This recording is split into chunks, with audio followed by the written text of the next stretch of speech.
So, the story focuses on Prince Koro, the heir to an immortal bloodline, and Wolf, his shinobi bodyguard. The main antagonist is Genichiro from the Ashina clan. I like that the story revolves around samurai and has many historical references, my favorite reference being the Ashina clan. They were a real clan during the Sengoku period of Japan.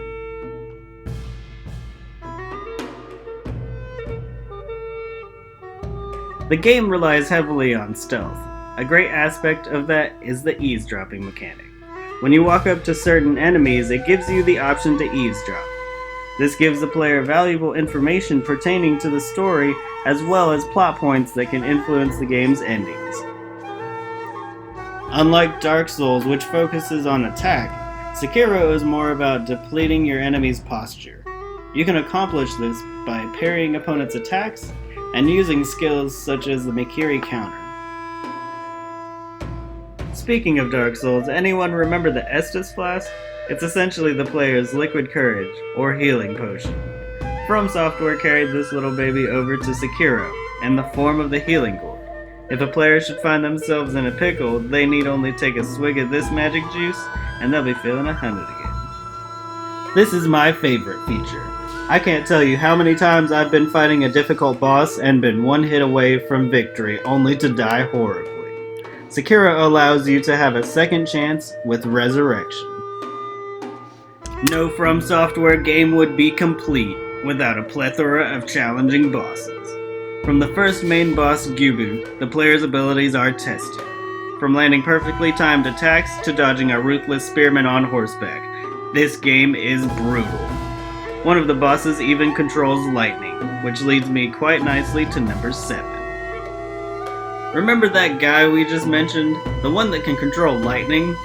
He can be a nightmare to take down. That is, until you learn lightning reversal. You basically deflect his lightning with your frickin' sword and be like, hey, back at you, bro.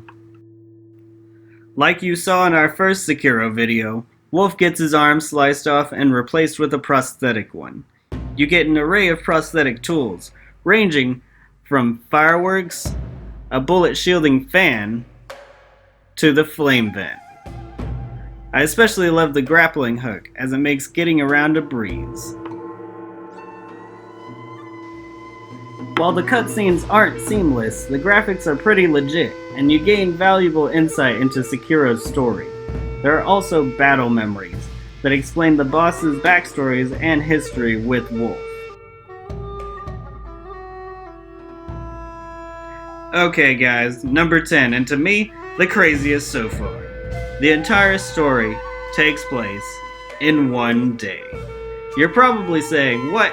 How is that possible? Let me break it down for you guys. From when you first start the game in Ashina Reservoir to Ashina Outskirts, it's considered morning. After defeating either Genichiro Ashina in Ashina Castle, or the corrupted monk's illusion in Ashina Depths, the game progresses to noon. To progress to evening, you have to have defeated 3 of the 4 main bosses, which are Genichiro, the corrupted monk's illusion, Guardian Ape, and the folding screen monkeys. The order you do that in is mostly up to the player. And finally, you have reached nighttime once you enter Fountainhead Palace. Whew! That was a long journey, but if you stuck around, be sure to hit that thumbs up and subscribe to enter our $50 PSN card giveaway. But do it while you still can. There's only 18 spots left and they're filling up fast. If you'd like to see more Sekiro, click on the videos to the left or right. Until next time guys, laters!